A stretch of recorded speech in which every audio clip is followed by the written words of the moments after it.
des grands plaisirs, c'est jouir de la vie avec la femme que tu aimes, ça, c'est le bonheur simple de l'existence. C'est pas la recherche du plaisir. C'est un bonheur simple. Encore une troisième remarque, ce bonheur est lié à l'activité, c'est pas un bonheur oisif. Comme si, au fond, il fallait plus rien entreprendre, puisque tout est incertain, et qu'il fallait se contenter simplement de grappiller quelques bons moments dans l'existence, sans avoir d'autres ambitions. On remarquera que dans les deux dernières mentions du refrain, l'appel à l'activité est aussi fortement présent. Tout ce que ta main trouve à faire avec ta force, fais-le, parce qu'il n'y a ni sagesse ni science dans le séjour des morts où tu vas. Et puis, dans le chapitre 11, l'appel à la joie est aussi associé à l'appel à l'activité. Dès le matin, sème ta semence, et dès le soir, ne laisse pas reposer ta main, parce que tu ne sais pas ce qui va réussir. Justement, à cause de l'incertitude, parce qu'on ne sait pas, on n'est pas assuré du résultat, on doit tout essayer. Et donc, il faut aussi agir. Donc, ça n'est pas une vie d'oisiveté qui nous est proposée, c'est une vie active dans laquelle on bénéficie aussi de ces joies simples. Et puis, encore ça fait le quatrième élément de cet appel à la joie, et certainement le plus important, c'est présenté comme un don de Dieu. Ce n'est pas quelque chose que l'on vole à Dieu, mais c'est une marque de l'intérêt de Dieu.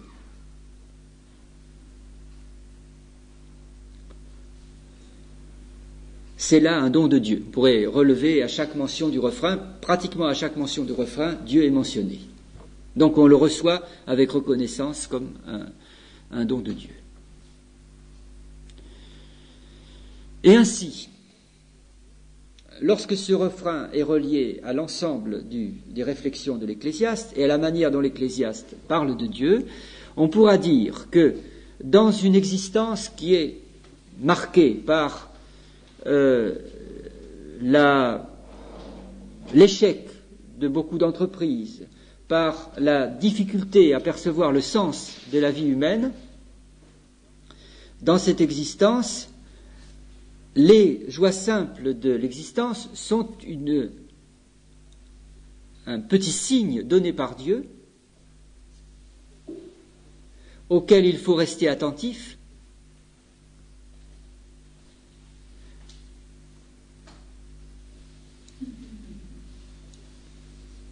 un petit signe discret de la bonté de Dieu. Et donc, l'homme n'a pas au fond, à jouer le désespoir absolu en disant ma vie ne signifie plus rien, il n'y a plus rien à attendre. Mais non, tu as quand même des petits signes de la bonté de Dieu. Sois attentif à ces petits signes de la bonté de Dieu. Ça montre que Dieu n'a pas abandonné sa créature. Alors, c'est vrai que l'Ecclésiaste ne donne pas de solution radicale. C'est pas un livre qui donne les réponses, c'est un livre qui pose les questions, ou du moins qui rappelle toutes les questions qui se posent à l'existence.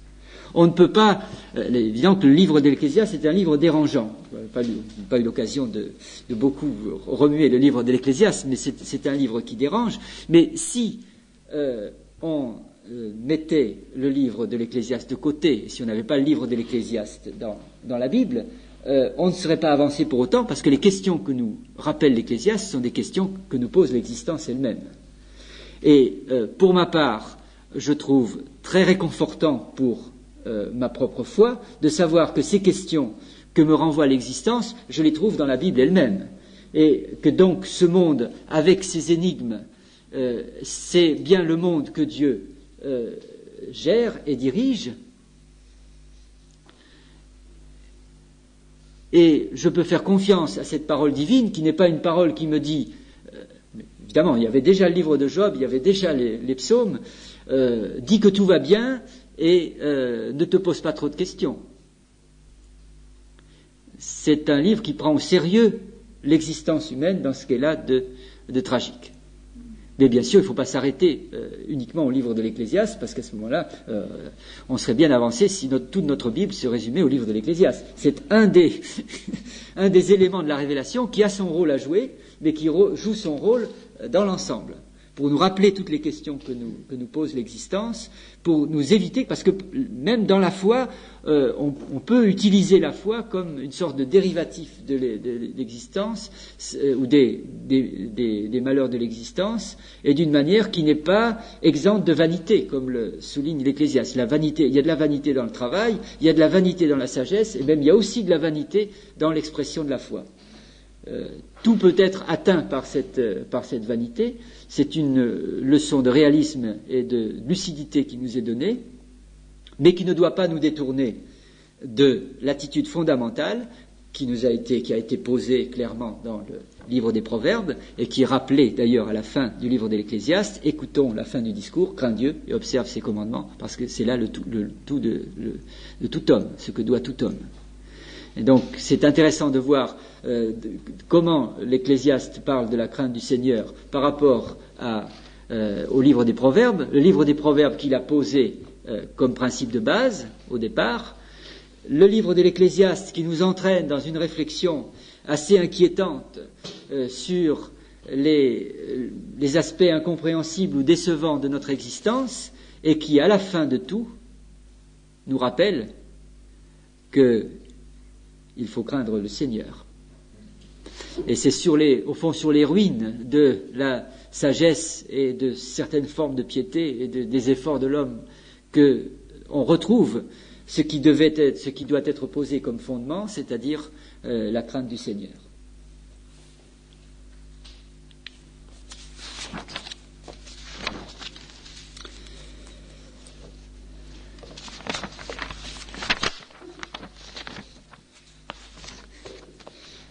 Je vais vous dire quand même quelques mots du Cantique des Cantiques.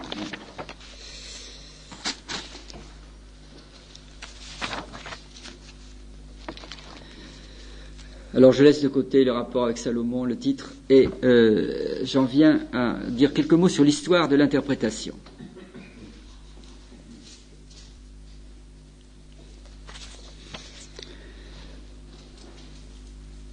On peut repérer je voudrais mentionner les principaux types d'interprétation du Cantique des Cantiques. Il y a d'abord, en se référant à celle qui est la plus anciennement attestée, l'interprétation allégorique.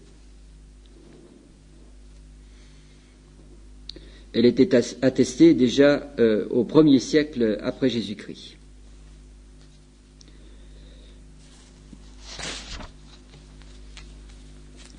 Et elle s'est largement développée au Moyen Âge. En particulier,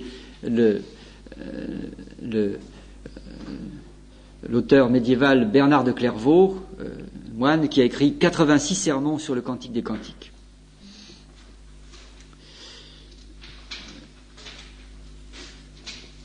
Les réformateurs aussi, qui se sont élevés contre certains excès d'interprétation allégorique du Cantique des Cantiques, ont maintenu le principe d'un sens spirituel, et Calvin, par exemple, reprochait ceci à Sébastien Castellion, qui était un de ces avec lequel il a été en contact, et il disait à propos de Sébastien Castellion: notre principal sujet de désaccord portait sur le Cantique des Cantiques, qu'il considérait comme un poème obscène et lascif dans lequel Salomon aurait décrit ses honteuses histoires d'amour.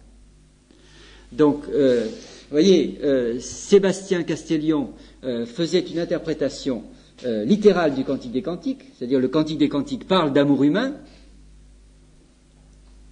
et d'ailleurs, à cause de cela, Sébastien Castellion considérait que le Cantique des Cantiques n'avait pas sa place dans la Bible, et Calvin, lui, reproche à Sébastien Castellion de faire une telle interprétation du Cantique des Cantiques. Alors, quel est le propre de l'interprétation allégorique? C'est que le langage du Cantique, c'est-à-dire le langage de l'amour humain, est utilisé pour parler d'autre chose, pour parler d'une autre réalité, une réalité historique ou une réalité spirituelle.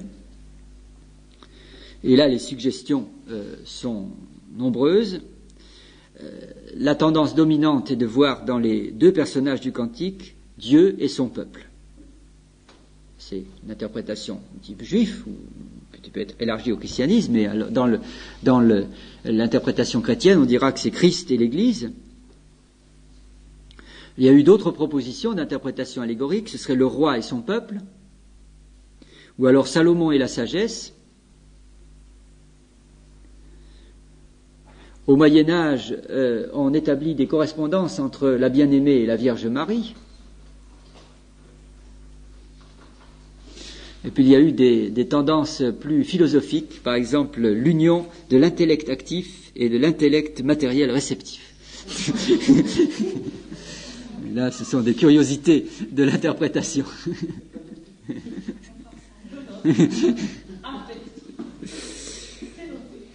Alors, que peut-on dire en faveur de l'interprétation allégorique? Parce que si on trouve bon de l'écarter, il faut quand même aussi repérer quels sont les...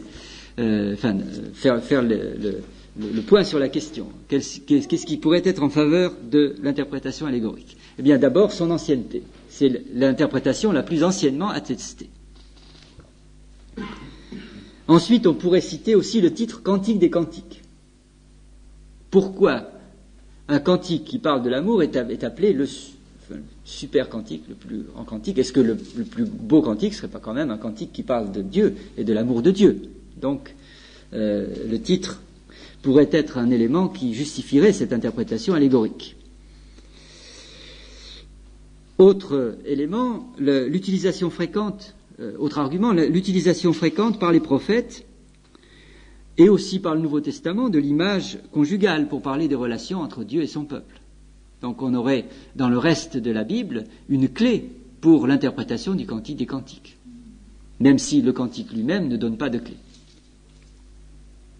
Et puis dans le texte lui-même, on peut repérer un certain nombre de détails qui pourraient suggérer une interprétation allégorique. Par exemple, au chapitre 6, verset 4, le bien-aimé dit à la bien-aimée, « Tu es belle comme Tirtsa, charmante comme Jérusalem, terrible comme des troupes sous leur bannière. » Alors, est-ce que si la bien-aimée est déclarée belle comme Tirtsa et comme Jérusalem, est-ce que ce n'est pas une manière de dire la bien-aimée, c'est Tirtsa et Jérusalem, c'est le pays d'Israël, c'est Israël, c'est le peuple d'Israël. Et il y a encore d'autres images topographiques, par exemple ton cou est comme la tour de David. On se demande d'ailleurs si c'est un véritable compliment, mais ça dépend de la forme de la tour de David. Mais d'ailleurs, d'une manière générale, les compliments amoureux ne passent pas toujours bien la rampe d'une langue à l'autre et même d'un individu à l'autre. Hein. Mais donc, il y a ensuite ton nez est comme la tour du Liban, chapitre 7, verset 5, qui regarde du côté de Damas. Mais si vous avez une interprétation allégorique, vous voyez tout de suite pourquoi la bien-aimée a un nez comme la tour, puisque c'est elle-même qui est le pays. Hein, vous voyez, faut pas... Il y a aussi l'emploi fréquent de la vigne et du berger. Et encore une phrase comme celle-ci, chapitre 8, verset 5. « Qui est celle qui monte du désert appuyée sur son bien-aimé » Est-ce que ça ne pourrait pas évoquer la sortie d'Égypte, Israël qui est sorti d'Égypte?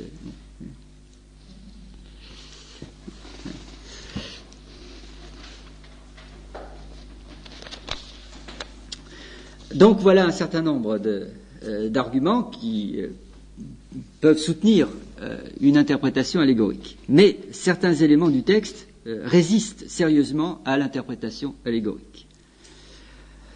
Il y a d'abord ce qui apparaît comme le plus choquant, la mention des 60 reines et des 80 concubines, chapitre 8, verset 6.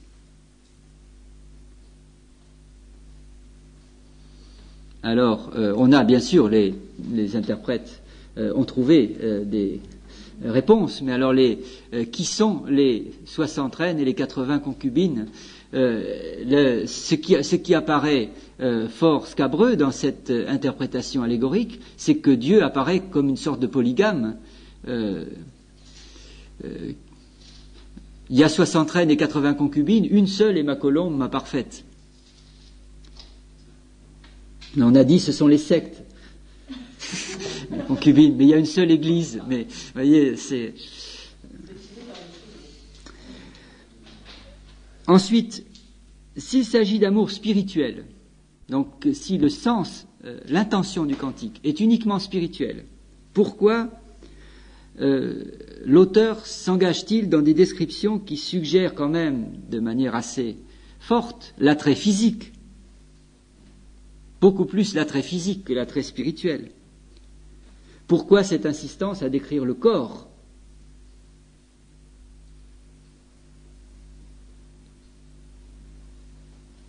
Notamment les saints qui sont mentionnés 8 fois dans le Cantique des Cantiques.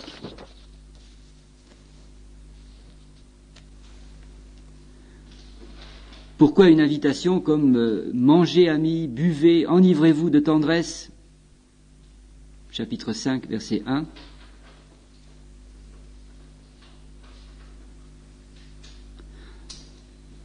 Donc on a peine à croire que l'auteur n'a pas voulu tout simplement parler d'amour humain. C'est vrai que devant 18 siècles d'interprétation allégorique, on se demande si c'est nous qui avons l'esprit tordu pour ne pas pouvoir penser qu'il s'agit d'autre chose que d'amour humain. Mais ça paraît quand même assez évident. Deuxième courant d'interprétation, deuxième grand type d'interprétation, l'interprétation littérale. Alors, à l'opposé de l'interprétation allégorique, l'interprétation littérale considère que le seul sens du cantique, c'est le sens propre, et non pas le sens figuré. Bon, de toute façon, le Cantique des Cantiques est toujours figuré, mais c'est-à-dire que le Cantique des Cantiques parle d'amour humain et pas de réalité spirituelle. C'est une interprétation qui paraît fort ancienne, mais elle est condamnée. Elle est condamnée par Rabbi Akiba, qui dit « Maudit soit celui qui utilise le Cantique des Cantiques pour faire des compliments ».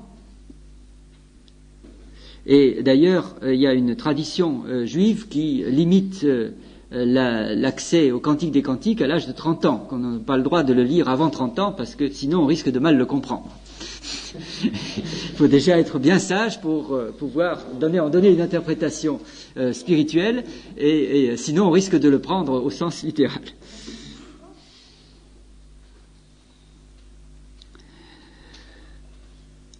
Alors il y a eu diverses... l'interprétation littérale est apparue, elle a été évoquée tout au long des siècles, mais toujours pour être condamnée, mais à partir du XIXe siècle, elle a commencé à devenir majoritaire.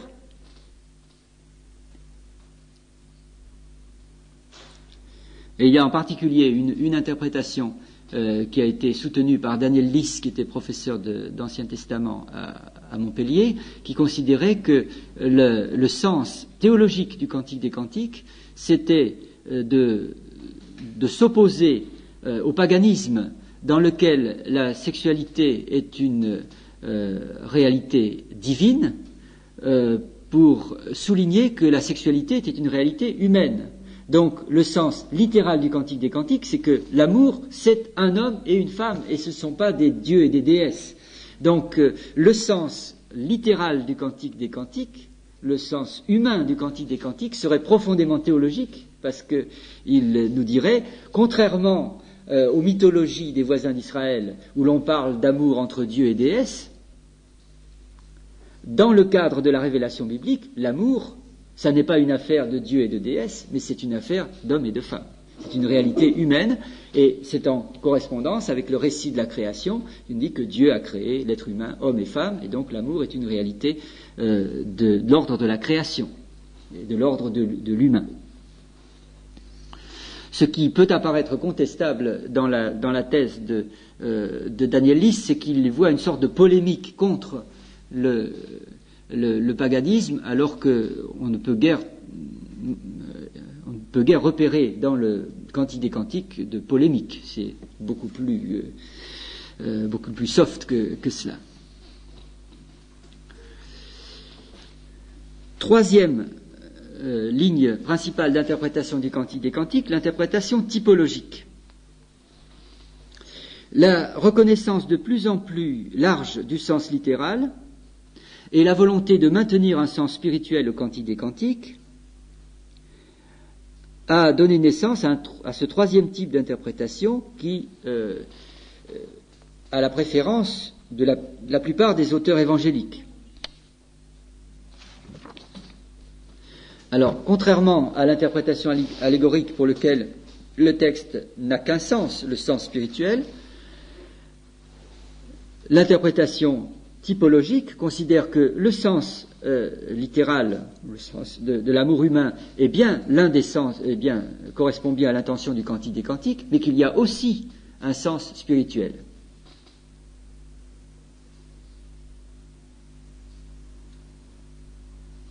Donc l'amour humain n'est pas seulement évoqué à titre d'image, il est évoqué aussi parce que c'est une réalité voulue par Dieu.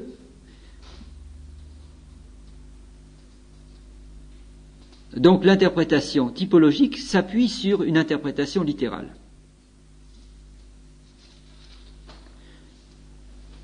Mais l'avantage de l'interprétation typologique, c'est qu'il n'y a pas nécessairement une correspondance entre tous les détails du texte et le sens spirituel.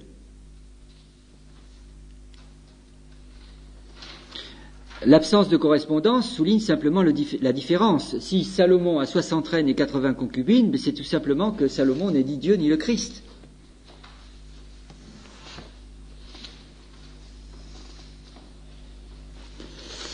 Cette interprétation typologique s'est appuyée sur différentes lectures littérales du texte et la lecture classique à deux personnages.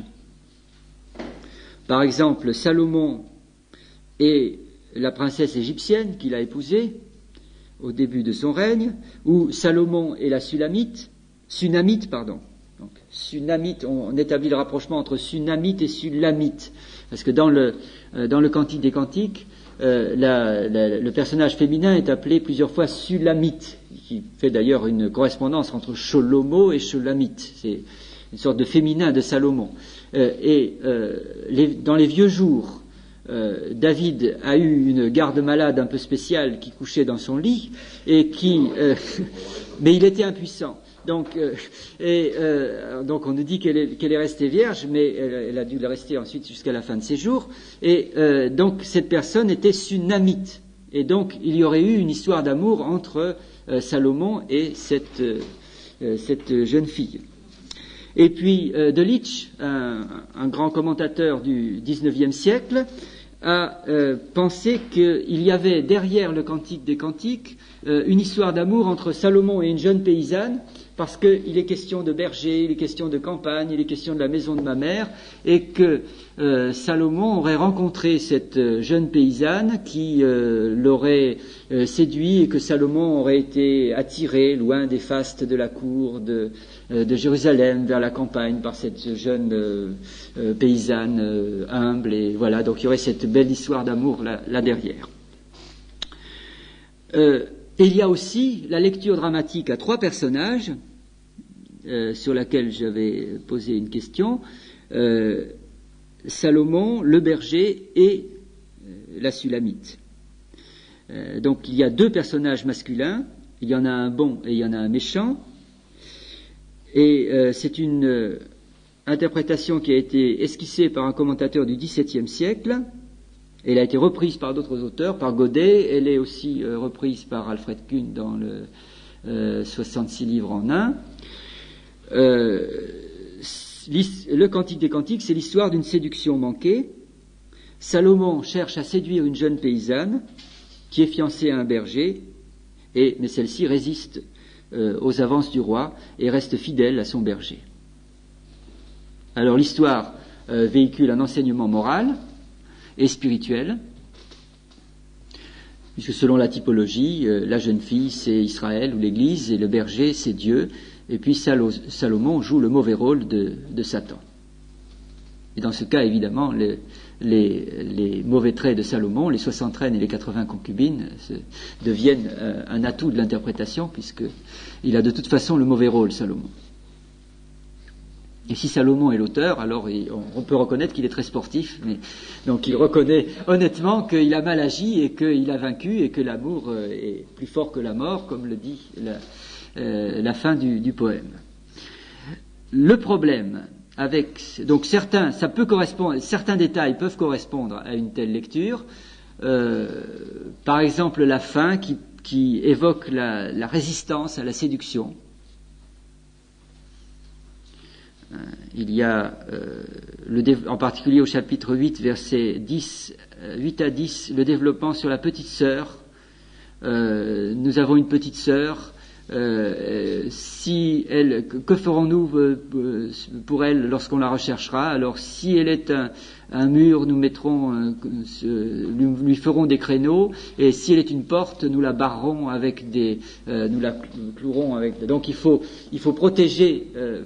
Ce sont les frères qui parlent, qui disent il faut protéger la petite sœur pour qu'elle ne soit pas séduite. Et puis la personne elle-même intervient en disant moi je suis une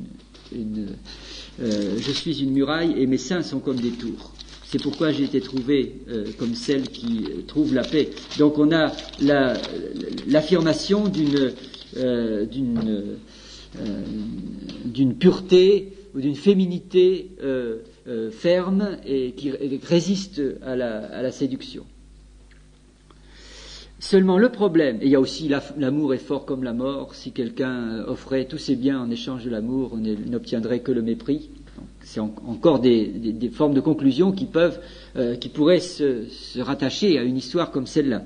D'ailleurs, Godet, dans sa démonstration en faveur de cette interprétation, part des énigmes de la fin du livre, et à partir de là, il revient sur le reste du livre et essaie de reconstituer l'histoire. Mais le problème, c'est que on n'arrive pas, en lisant le livre, à reconstituer cette histoire. Il faut vraiment lire entre les lignes. Et il y a en particulier des duos d'amour qui sont interprétés de manière tout à fait étonnante dans l'hypothèse des trois personnages. Lorsque Salomon fait des compliments à la jeune personne et qu'elle répond sur le même ton, en fait, elle ne pense pas à Salomon, mais elle pense au berger. Donc vous voyez cette ingénue perverse qui... ou alors il faudrait penser que c'est dans sa pensée, mais ça devient très, très difficile. Donc on imagine toute une histoire, alors que rien dans le texte ne permet de la soutenir. Donc ce que je proposerais, c'est de faire une lecture plus sobre du Cantique des Cantiques, qui se fonde sur ce qui est visible, incontestable dans le Cantique des Cantiques. Et il va falloir que je fasse vite. Qu'est-ce qui est visible? C'est l'harmonie. L'harmonie qui réunit dans un même mouvement tous les éléments de la nature, les parfums, les animaux, le corps humain, dans une sorte de paradis retrouvé.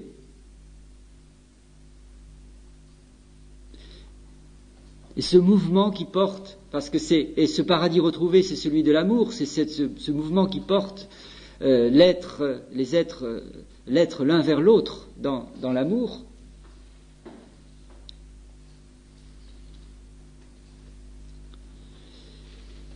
Mais, dans le Cantique des Cantiques, il n'y a pas que cette harmonie, il y a aussi des problèmes. Et il y a cette quête qui n'aboutit pas. Il y a des péripéties. Alors il y a certaines péripéties dans le Cantique des Cantiques qu'on peut difficilement rattacher à cette histoire à trois personnages, mais qui montrent que cette harmonie est une harmonie que l'on ne retrouve que de manière épisodique et qui n'est pas exempte aussi de complexité ou d'insatisfaction à certains moments. Et ce qui est aussi significatif, c'est que le dernier verset du Cantique des Cantiques soit « Prends la fuite, mon bien-aimé ». un livre qui commence par « Qu'il me donne des baisers de sa bouche, entraîne-moi » et qui se termine par « Fuis ». Donc, ne pourrait-on pas considérer le Cantique des Cantiques comme un livre de type sapiential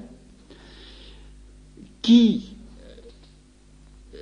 serait en quelque sorte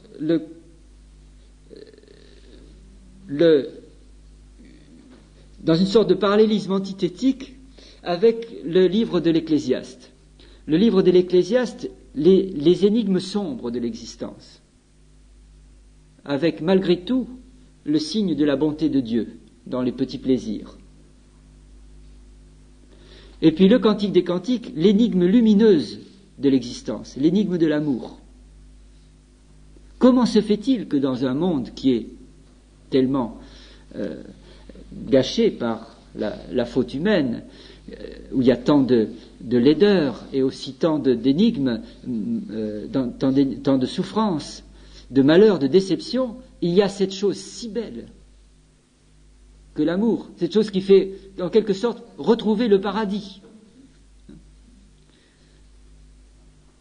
C'est l'Éden retrouvé, ou presque, mais toujours avec ce presque, parce que vous voyez, il y a toujours une petite note, il y a la petite note positive dans l'Ecclésiaste, et il y a la petite note de déception et négative dans l'Ecclésiaste, dans le Cantique des Cantiques. Parce que c'est presque le paradis retrouvé, mais c'est pas ça non plus. Et puis c'est entrevu, le paradis entrevu, mais jamais vraiment gagné.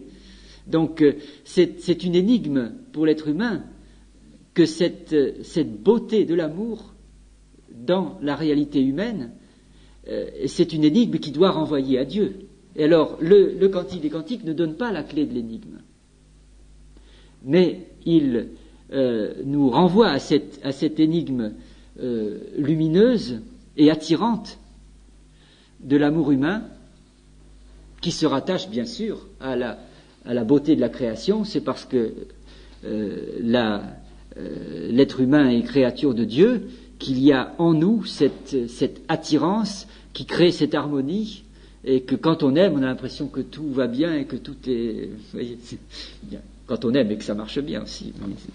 Et donc, mais il y a ce paradis retrouvé, ce sentiment de paradis retrouvé. Et c'est une énigme que Dieu nous laisse et qui nous renvoie à lui. Donc il n'y a pas que des énigmes noires dans le monde, mais il y a aussi une énigme lumineuse.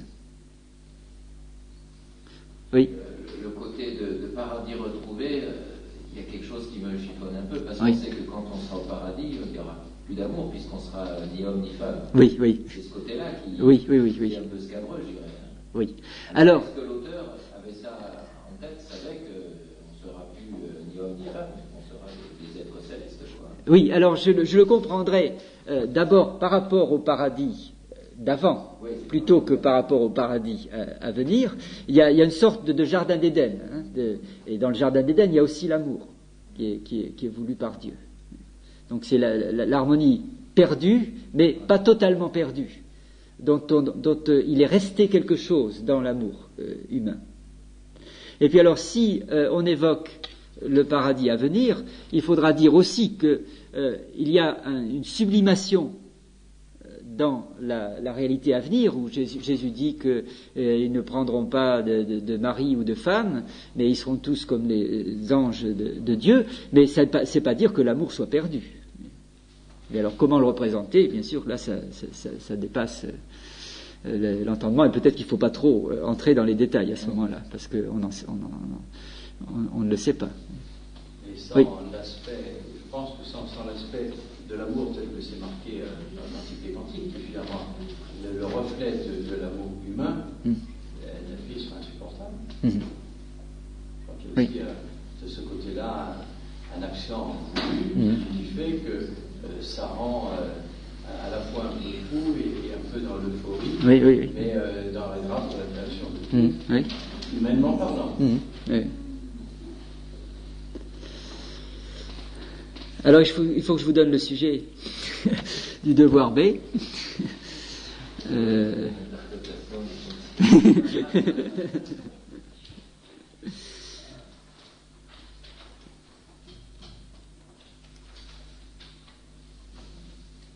Alors expliquer à un ami, alors chrétien ou non chrétien, là je vous laisse le choix de déterminer le type de personne à laquelle vous souhaitez vous adresser, expliquer à un ami chrétien ou non chrétien ce que peut apporter ou l'aide que peut apporter le livre de Job pour répondre au problème de la souffrance.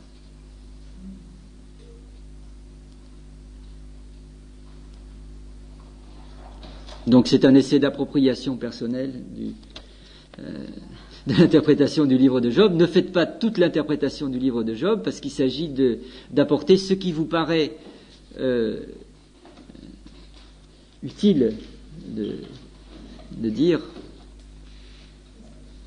Bon, il y a des éléments qu'on n'a pas eu l'occasion de développer. Par exemple, le fait que Dieu ait donné raison à Job plutôt qu'à ses amis montre que Dieu accepte la plainte, comme on l'a vu dans le livre des Proverbes. Et ça, comme on l'a vu dans le livre des Psaumes. Donc ça peut être un élément d'encouragement aussi. Mais enfin, il y a différents. Vous avez probablement réfléchi chacun à votre façon. Vous avez une manière d'intégrer ou de percevoir le message du livre.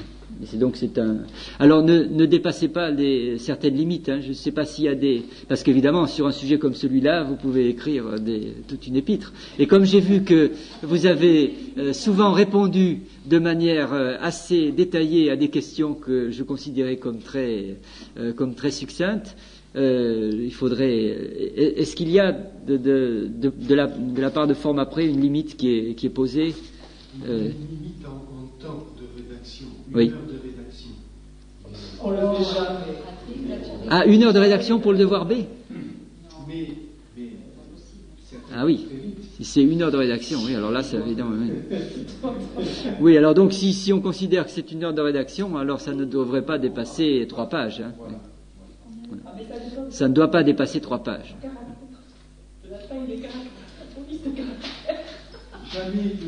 N'écrivez pas en 24 quand même.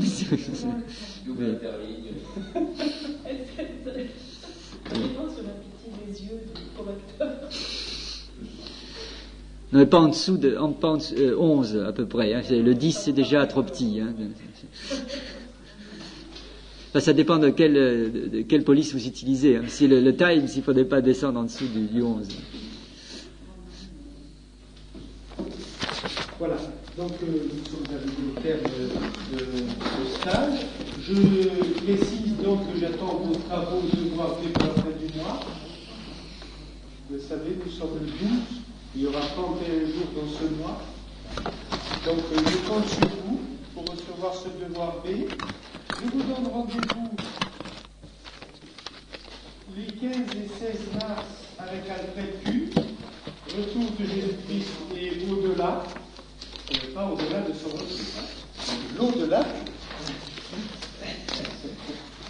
L'au-delà, donc prions pour ce prochain stage. Voilà, je ne sais pas s'il y avait des questions particulières à formuler. Questions pratiques, il n'y a rien de particulier. Voilà, nous pouvons, vous le savez, toujours inviter amis, camarades et voisins chrétiens qui seraient intéressés par le sujet ou par la formule de Forme Après. Donc, ne pas s'inquiéter, vous le savez, on peut inviter, la personne est dispensée de faire le travail pour ce premier stage où elle assiste et où elle découvre, elle n'a pas à s'inquiéter. Donc, elle peut venir vraiment en auditeur libre, en spectateur et se faire une opinion par elle-même de ce qu'elle voit et elle entend à Forme Après. Alors, je vais me faire votre interprète pour remercier notre frère pour ce stage qui nous a été, je crois, à tous très profitable, en espérant le revoir, suivant le déroulement du programme, et il sera avec nous encore demain à l'Assemblée, ici pour apporter la parole. Alors, je vous souhaite une bonne soirée, un bon travail et bon retour. Merci. Voilà, nous allons nous remettre en ordre des locaux pour la réunion du groupe des jeunes.